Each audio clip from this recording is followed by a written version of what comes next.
On his wedding day, he was a man stepping into a future everyone believed was secure.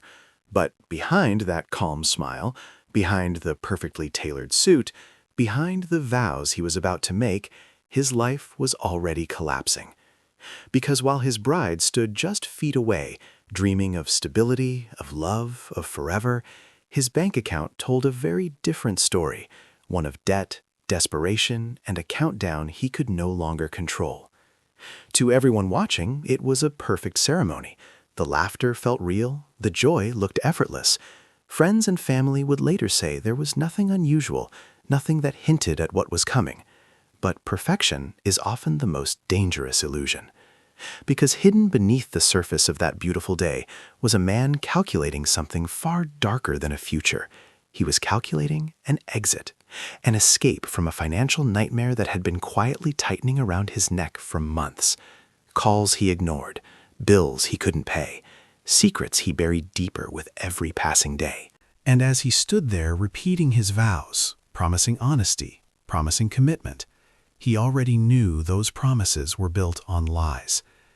Then, just hours after the celebration, something happened, something that turned a day of love into the beginning of a mystery. The groom was gone. No goodbye, no explanation, no trace of the life he had just sworn to build. Just silence. And the question that would haunt everyone left behind: was this a man who ran from his problems, or a man who never intended to survive them? Because what investigators would soon uncover wasn't the story of a missing groom. It was the story of a man who had been living on borrowed time, and who may have turned his wedding day into the final step of a plan no one saw coming. If you want to uncover more chilling true crime stories and see justice exposed, subscribe to Crime Vaults as we bring light to the darkest true crime cases and never miss the secrets hidden in plain sight.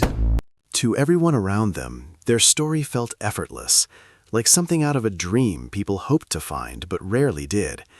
They met at a time when both of them were searching for stability, for something real, something lasting. And from the very beginning, it moved fast. Not reckless, just certain. That's how friends would describe it later. Certain. He was charming, attentive, the kind of man who seemed to know exactly what to say and when to say it. He made her feel safe, protected, like her future was finally falling into place. And she believed him, completely, because everything he showed her supported that belief. He talked about plans, about building a life, about financial security, investments, opportunities. He carried himself like a man who had it all under control. And in a world where uncertainty is everywhere, that kind of confidence is powerful. It makes you stop asking questions. It makes you trust what you see. Their relationship quickly became something people admired. Photos filled with laughter. Moments that looked genuine. A connection that seemed unshakable. Friends envied it. Family approved of it. And when the engagement came, it didn't feel rushed. It felt right, like the natural next step in a story that was already perfectly written. But behind that carefully built image, there were cracks. What no one saw, what no one even thought to question, was the weight he had been carrying long before that wedding was ever planned. Because behind the confident image, behind the promises of stability and success, there was a financial reality that had already spiraled out of control. It didn't happen all at once. It never does. It started small, manageable. A loan here, a missed payment there. The kind of mistakes people convince themselves they can fix later. But later has a way of arriving faster than expected. And when it did, it didn't come quietly. The loans multiplied. Credit cards maxed out. Interest stacked on top of interest, until the numbers stopped feeling real, until they became something easier to ignore than to face. But ignoring it didn't stop it. It only made it worse. Calls started coming in, first occasional, then constant. Unknown numbers. Voicemails left unheard. Messages that shifted from reminders to warnings. And still, he said nothing. Not to friends, not to family, and especially not to the woman he was about to marry. because admitting the truth meant destroying the image he had worked so hard to build. It meant exposing himself as someone who didn't have control, someone who wasn't stable, someone who wasn't who he claimed to be. So instead, he adapted. He lied with confidence. He reassured with certainty. He painted a future he knew he couldn't afford. And for a while, it worked. But debt doesn't stay hidden forever. It grows, it tightens, it demands to be answered. And as the wedding approached, the pressure became impossible to contain. Deadlines loomed closer. Payments became urgent. The tone of those calls changed, sharper, more aggressive, harder to ignore. This was no longer a situation he could delay. It was a crisis, a breaking point. And somewhere in the middle of that pressure, something shifted in him. Because when a person feels trapped, when every exit disappears, they don't always look for a solution. Sometimes they start looking for a way out. Not a fix, an escape. And just days before he stood at that altar, smiling for photos and making final arrangements, he was facing a reality no one else could see. A reality where the life he was promising was already impossible. And the only question left was how long he could keep pretending before everything collapsed. Because by then, this wasn't just about money anymore. It was about what he was willing to do to avoid losing everything. The morning of the wedding arrived with a kind of calm that only comes before something irreversible. To everyone else, it felt like the beginning of a perfect day. Schedules were followed, details were in place, laughter moved easily through the room. But for him, the calm wasn't peace. It was control, a quiet effort to hold everything together just a little longer. Because beneath that composed exterior, the pressure hadn't disappeared. It had sharpened. Every passing hour wasn't leading him toward a future. It was counting him down to a moment he already knew he couldn't escape. In the early hours, there were already signs. Small, almost invisible shifts in behavior. He checked his phone more than usual, not casually, deliberately, like he was waiting for something or avoiding something. Messages came in. Some he read quickly, others he ignored, but none of them left his mind, not for a second. As preparations continued, people noticed he was quieter than expected, not nervous in the way most grooms are, something else. Focused. Distant, like part of him wasn't fully there. But weddings are emotional. People don't question tension on a day like that. They explain it away, and that's exactly what happened. By the time the ceremony began, he had regained that familiar composure. Standing at the altar, he looked exactly like the man everyone believed him to be. Confident, certain, ready. He smiled at his bride as she walked toward him, and in that moment, no one could see the truth hiding behind his eyes. The vows were exchanged, promises spoken clearly, without hesitation. Words about honesty, about forever, about building a life together. And yet, even as he said them, he already knew they wouldn't last. Because somewhere beyond that ceremony, beyond the applause and celebration, something was waiting for him. Something he couldn't ignore any longer. The reception carried on like nothing was wrong. Music, toasts, laughter. But there were moments, brief, easy to miss, where he slipped away. A few minutes at a time, phone in hand, expression tightened, conversations cut short. When he returned, the smile came back just as quickly as it had disappeared. Controlled, practiced, almost rehearsed. And then, sometime between the final toast and the quiet moments that followed, something changed, not outwardly. Not in a way anyone could immediately point to, but internally, something shifted. Because whatever decision he had been avoiding, whatever pressure had been building, it had reached its limit. And from that point forward, the timeline of that night wouldn't be remembered as a celebration. It would be remembered as the last time anyone saw him as the man he pretended to be. Because somewhere between the vows and the final goodbye, the illusion didn't just crack, it broke. That's when confusion started to turn into concern. Guests began retracing steps, asking questions. When was the last time anyone actually saw him? Who spoke to him last? Where was he headed? The answers were vague, inconsistent, fragments of memory that didn't quite connect. And then came the detail that changed everything. He had left things behind. Personal items, things a person doesn't just forget, especially not on a night like that. It didn't make sense. None of it did, because people who walk away take something with them. But this felt like someone who didn't plan to come back. That's when panic set in. Quiet at first, then spreading. The bride, still in her dress, still holding on to a version of the day that no longer existed, was left searching for answers no one could give. What started as confusion became fear, real fear, because this wasn't just someone stepping away anymore. This was someone disappearing. Authorities were contacted, a missing person report was filed, and almost immediately the theories began. Did he run? Was he overwhelmed? Was this a man escaping the pressure of a life he couldn't maintain? Or was something else at play, something darker, something hidden beneath everything no one had seen? But as the first pieces of evidence started to come in, one thing became clear. This didn't look like a man who simply walked away. It looked like a man who had already decided exactly how this night would end, and made sure no one could stop it. The moment investigators stepped in, the story began to shift. What had started as a confusing disappearance was no longer treated as a simple missing person case. It became a timeline, precise, methodical. Every movement, every second, every decision, broken down and examined for what it really was.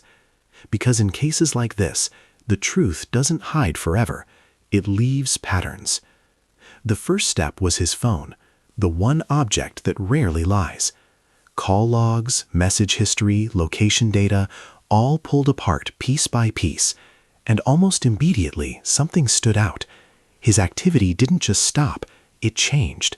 In the hours leading up to his disappearance, there were spikes, sudden bursts of communication, numbers that hadn't appeared before, short calls, unanswered calls, messages that were read but never replied to. It wasn't random. It looked like pressure, like urgency. Then came the financial records, and what they revealed was even more troubling. Transactions made just before the wedding, money moving quickly in ways that didn't match the life he had been presenting. Withdrawals. Transfers, accounts that hadn't been disclosed. It wasn't just debt, it was movement, deliberate movement, like someone trying to rearrange pieces before walking away from the board entirely. Surveillance footage added another layer. Cameras captured fragments of his final known movements, leaving one area, entering another, pausing briefly, as if waiting. But not once did he appear panicked. Not once did he look like someone acting without control. If anything, he looked focused, intentional, like he knew exactly where he was going and why. And then there was the timeline itself. When investigators laid it out, minute by minute, it didn't tell the story of a man overwhelmed in the moment. It told the story of preparation, of decisions made long before that night. Because the gaps, the spaces where no one could account for him, weren't accidents, they were opportunities, carefully placed windows where something could happen without interruption. That's when the tone of the investigation changed. This was no longer about finding a missing groom who might return. It was about understanding a sequence of actions that had already been set in motion. Every piece of evidence pointed in the same direction. This wasn't spontaneous. This wasn't emotional. This was controlled, planned. And whatever happened to him after he walked away from that celebration, it wasn't the result of a sudden choice. It was the final step in something that had been building long before anyone realized it existed. As the investigation deepened, the possibilities began to narrow, and what remained was far more unsettling than anyone expected. Because when the evidence was laid out side by side, it didn't support a simple explanation. It challenged it. A man doesn't just disappear without leaving something behind, not in behavior, not in pattern, not in intent. And in his case, what he left behind raised more questions than answers. At first, there was the theory that he ran, that the weight of his financial collapse finally broke him, that the wedding became too much, too final, too exposing. It made sense on the surface. a man trapped by debt, choosing to vanish before the truth destroyed everything. But the deeper investigators looked, the less that theory held. Because people who run prepare to survive. They take essentials, they create distance, they leave trails that lead somewhere. But his trail didn't lead forward. It stopped, cleanly, almost unnaturally. Then came the second possibility, that someone else was involved, that his debts weren't just numbers on a screen, but connections, obligations. People who expected repayment and weren't willing to wait. The sudden spike in calls, the unknown numbers, the urgency in those final hours, it all suggested pressure from outside. And if that pressure crossed a line, if it turned from financial to personal, then this wasn't just a disappearance. It was something far more dangerous. But even that theory had gaps, because there were no signs of struggle, no immediate evidence of force, no clear indication that he was taken against his will, which led investigators to the most disturbing possibility of all, that whatever happened next, he walked into it, that he knew, that he agreed, that the final moments of his timeline weren't about escape or fear, but acceptance. And that changes everything. Because if a man willingly steps into the unknown, knowing the risks, knowing the outcome might not be survival, then the question is no longer what happened to him. The question becomes why he believed that was his only option. And in that question lies something deeper than debt, something more dangerous than pressure. Because money can push a person to desperation. But it's betrayal that pushes them to the edge. And somewhere within his carefully constructed life, within the promises he made and the secrets he kept, there was a fracture, one that didn't just threaten to expose him, but to destroy everything around him, including the woman who believed she knew him. Because as investigators continued to peel back the layers, one truth became impossible to ignore. This story wasn't just about a man who disappeared. It was about a life built on deception, and the moment that deception could no longer hold. By the time investigators reached the final stage of the timeline, the illusion was gone. What remained wasn't speculation anymore. It was a pattern that finally made sense.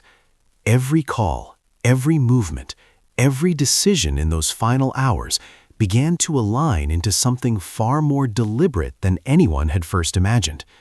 Because the truth wasn't hidden in one piece of evidence, it was buried across all of them. The financial records, the phone activity, the surveillance footage, they weren't separate clues, they were steps. And when those steps were placed in order, they pointed to one conclusion he had been moving toward long before the wedding day ever arrived. In the days leading up to the ceremony, he wasn't trying to fix his situation. He was preparing to leave it behind, quietly, strategically. The sudden transfers of money weren't random, they were consolidation. The calls weren't confusion, they were coordination. And the calm, controlled behavior captured on camera, that wasn't denial. It was acceptance. Because by the time he stood at that altar, he had already made the decision no one else could see. The wedding wasn't the beginning of a new life. It was the final act of the one he was about to abandon. Investigators uncovered that shortly after he disappeared from the reception, he followed a path that had been set in advance, a specific route, a specific destination, one that placed him exactly where he needed to be, at the exact time he intended.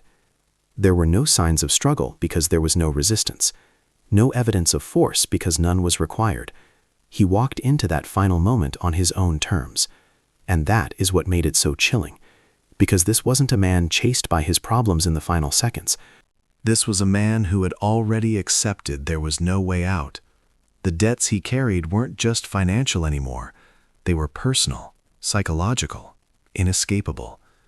And rather than face the collapse of the life he had built on lies, he chose to disappear from it entirely, not by running, not by hiding, but by ending his presence in a way that ensured no one could follow. No one could question him. No one could expose what he had been hiding. The carefully timed exit, the silence that followed, it wasn't chaos, it was control. A final decision made by someone who believed this was the only way to stop everything from crashing down. And in that decision, the truth finally surfaced. There was no abduction, no external force pulling the strings in those last moments.